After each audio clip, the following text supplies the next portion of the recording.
Damn.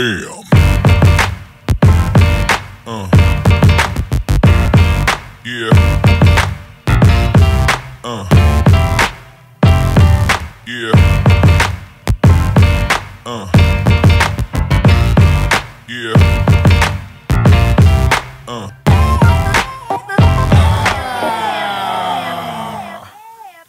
Hey everybody, Gamer Grampz here, a channel all about gaming content for people who are probably past puberty, and if they aren't, they at least act like it. So we're doing a playthrough of some Diablo 3 content. We're doing a season start. This video series is basically just to show people out there the way that I level up my character at the start of a new season.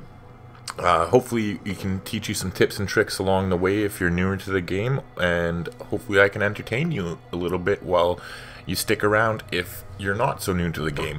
But either way, we're going to jump right back into it.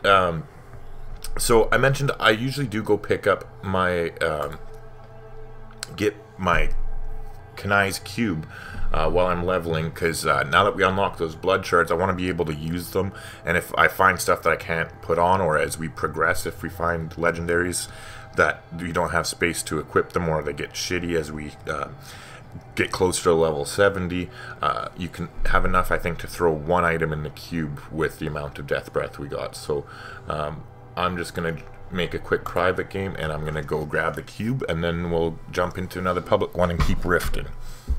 As I said last time, if you didn't catch that video, we did our challenge rift to unlock a bunch of goodies for the start of our season, give us a boost there.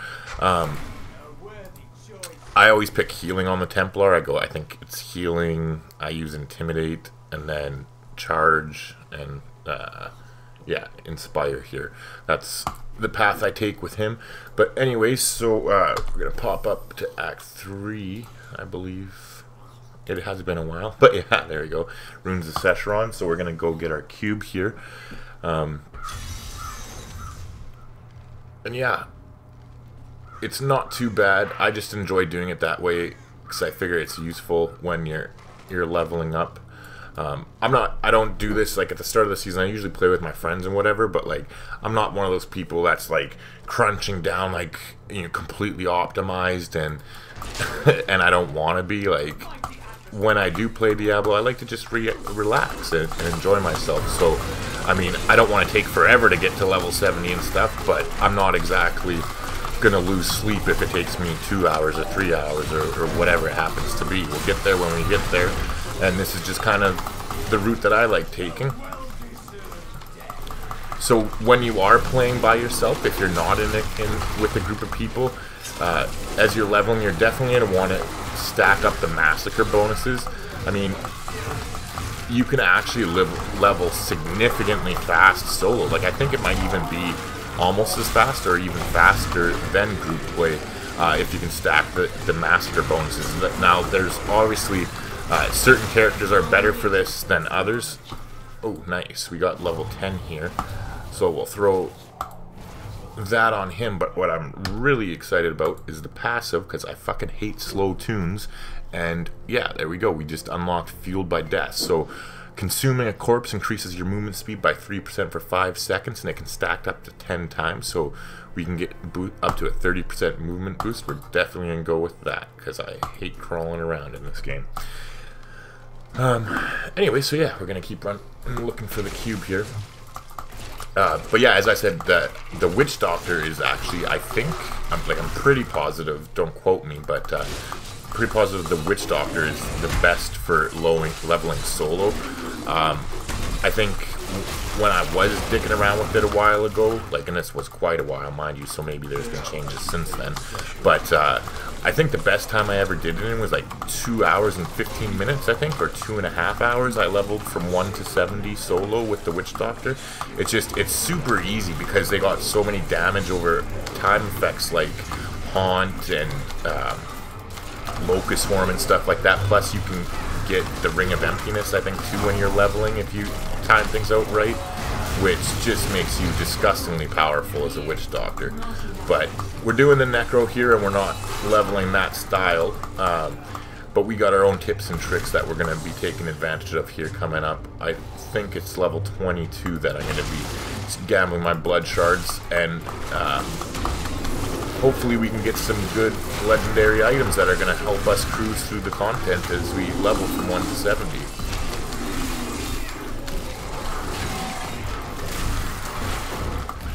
Another reason I like to do the Kanai's Cube and get it out of the way is because, you know, when you first start out a brand new season, you're hyped up, you're ready to go, you know, you just want to get out the gate, and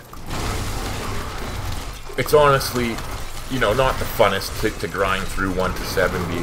So I figure, you know what, if I'm not exactly loving it at the moment anyways, I might as well get this out of the way so that when I do hit 70, you know, you get that feeling of accomplishment. You're all psyched up now. You can finally start, you know, completing the seasonal journey to get your whatever it's called, Hadrig's gift, I think. Like I said, it has been a while, but yeah, you get your Hadrig's gift there, and you're all excited to start the content. So I like to be able to just jump right in and start knocking off the seasonal accomplishments right away to unlock our 6-piece quest or set item for the season, rather than have to, like, okay, now I'm 70, now I'm gonna go get the cube, now I'm gonna do this. I just prefer to do it this way for my own personal preference.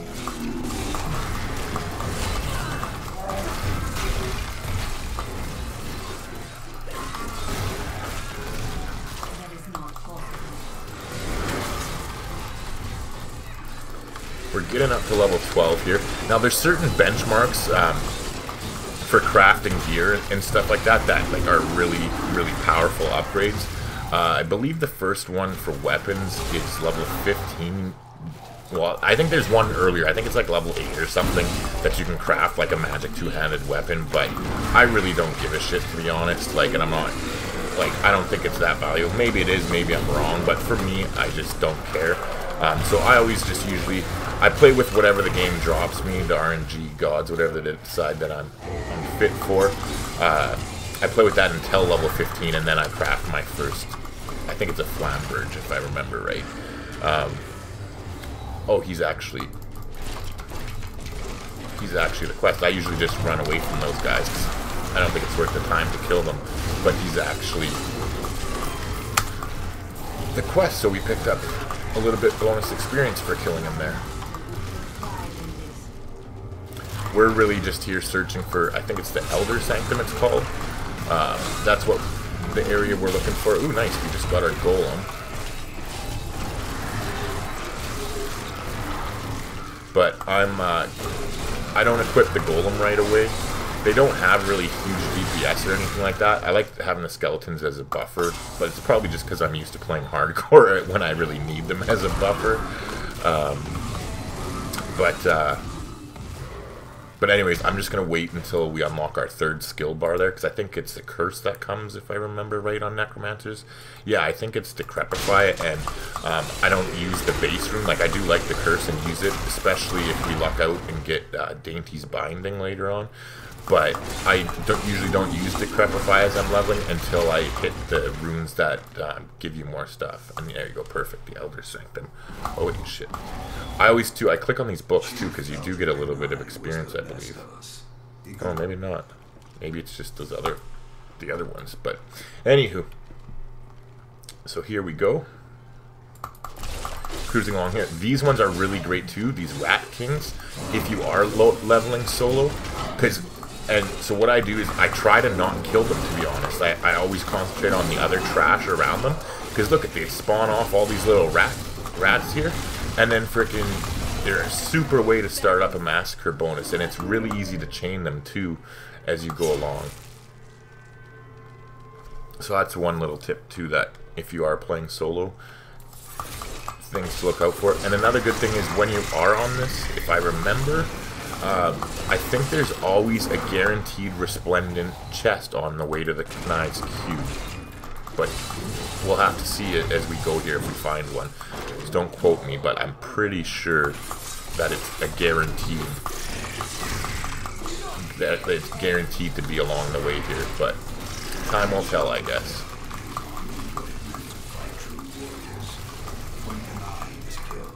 It froze the spirits of our bloodied ranks. That was when the battle was lost, for he was truly our king.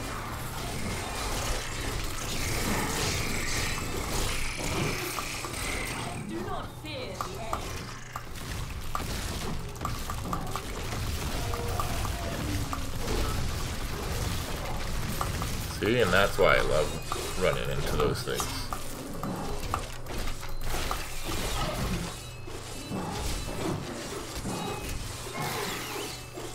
Nice. Nice. Looks like we got some decent upgrades there. Yeah, and this one's definitely... Okay, so see, this is what I was talking about. It's minus 2.5% damage. Normally I wouldn't look twice at it, except for your leveling. The monster kills grant plus 5 experience. That way outweighs a minus 2.5% damage reduction. Like, there's no comparison. The experience is hands down better to take at this point in the game. I believe 5%, like, I used to obviously be a lot more familiar with this stuff. But if memory serves, I think it's 5% is kind of the benchmark where any experience on an item is worth a 5% damage reduction. And then, like, if an item has more than plus 5 experience, it can be worth up to an almost 10% damage reduction while you're leveling.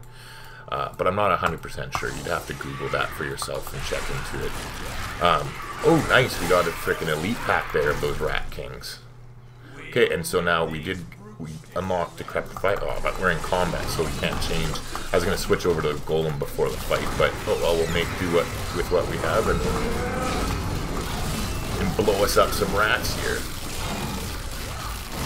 Like, these guys are seriously a joke with the Necromancer. Because, I mean, like, look at that. We just blew them all up. But sweet, we got our first legendary. So let's take a look here. I used to have them all memorized too, where I could just look at it and tell you what it is before even clicking on it. But yeah, anyways, sweet. So we got a nice damage boost here. Unfortunately, it came along at level 14, and as I said, we get that crafting ability to unlock the Flam Bridge at level 15, and I'm like 90% sure that the damage increase from that will still be significantly more than this. So I mean, unless you find, like, obviously one of your character's key items that boost, like, a skill, then clearly it's worth staying with. But, like, this one, actually, the experience, I just noticed that's actually a lot of experience. So I'm probably going to keep this on until, like, the next time I upgrade a weapon, or at least until, like, level, 20-ish maybe, because that's a lot of experience per kill, and it's a decent damage weapon. So, sweet, that was a nice find. And yeah, oh, now that I think about it too, well, I guess we're so close to getting the cube that there's no point hopping in town. I was going to say, we're up to level 14, I should go grab those amulets with the damage buff, but there's no point popping back now. And I'll just wait, and, like, we're so close, I'll just wait to put the golem on too until we get our cube here. It's got to be just around the corner, I think.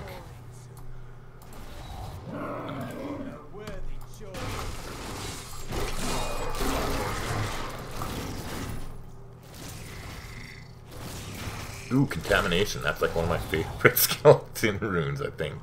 Oh, and I forgot about Gift of Death. I didn't notice that. Jesus, fucking newbie over here.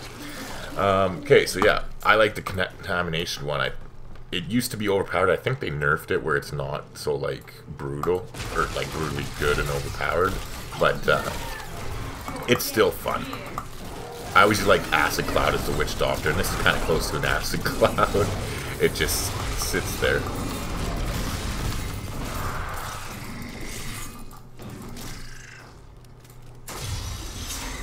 Oh yeah, sorry, when I was talking about the Resplendent chest earlier, I meant to say Curse chest. I think there's a guaranteed Curse chest on this run, and I think it's always the one that slay 100 enemies before the timer expires. So if you are leveling solo, I think it's I think it's guaranteed. Watch, we'll see here.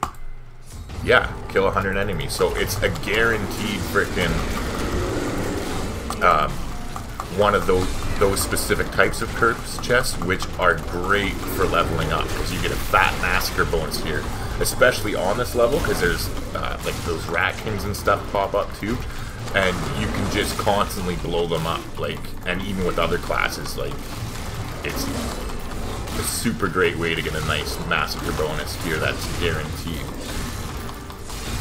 I think it was disgusting. One time when I was leveling up doing this, I think I had like a 400 kill streak going just from going to get my cube. Because I was playing with the Witch Doctor or whatever, and I had already had like 100 or 150 kill streak going or something like that. And then I ran into this chest, and yeah, I finished it off at like 400 or something. I think 400 is the maximum that you can get to. But yeah, so we unlocked two radiant chests there because we killed people, got some nice experience. Let's see.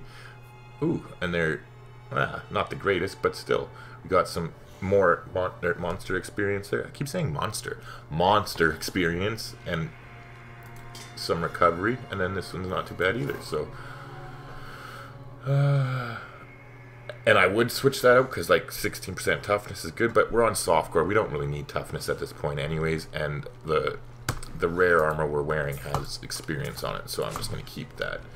But I do believe the cube is headed up this way. There we go, yeah.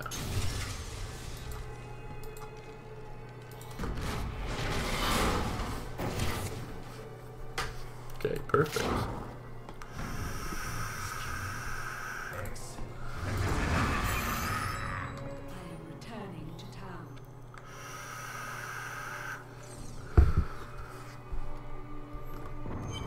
Okay, so I'm going to remember before I forget, I'm going to pop over and put the golem on. And I'm actually going to switch to corpse lance too. Yeah, command golem. And I'm going to switch to corpse lance.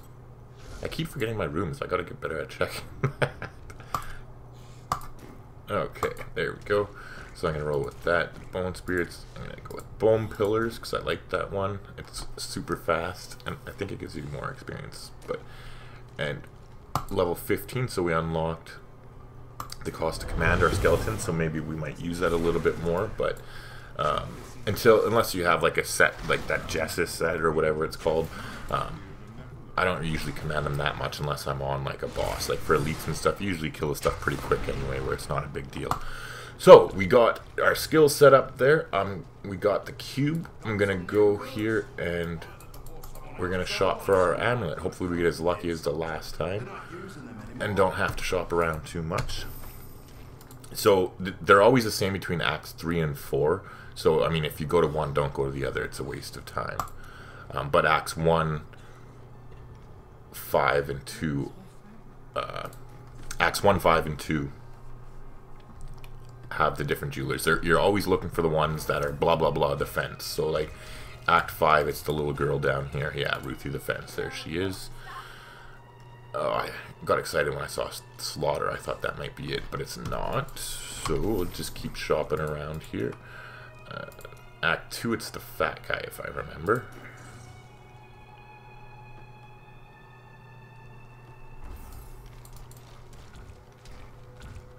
Oh, I can't wait till we get the blood rush or whatever it's called, where we can teleport. I hate being slow. Yeah. Oh, it's not the fat guy. It's the skinny guy. Yeah, the fat guy gives you the dyes. That's who sells the dyes. Or no, never mind. They changed that because now you can dye your stuff in the wardrobe. He used to always sell dyes, and that's where you'd have to go once upon a time.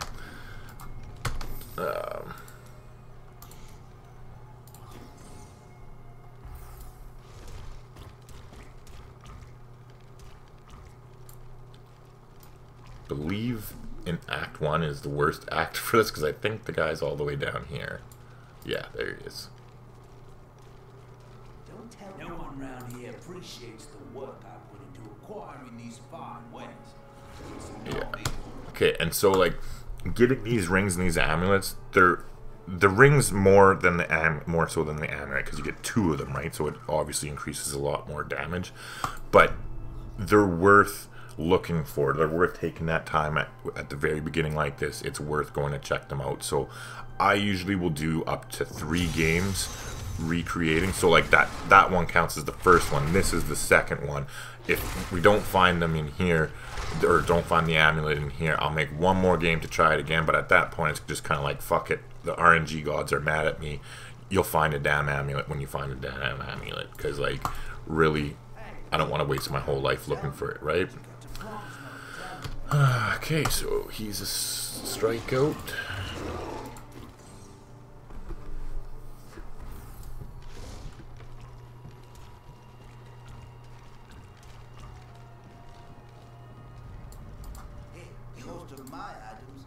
There we go. Nice. So that's what you're looking for. Amulet of Wounding. The other attribute doesn't really matter, but plus 2 to 4 damage. That's the one you really want to grab. So we got that set up now. Let's go quickly destroy or salvage these materials here. Clear up some space in our inventory. And then I will show this quickly. I'm not going to use it, but so if you switch it to highest usable, we're looking for the two-handed sword. Yeah, and there it is. Level 15 is the flambridge that you can make. So I'll just show you. This will be a damage increase, I'm pretty sure. Well, that's a shitty roll, so let's see.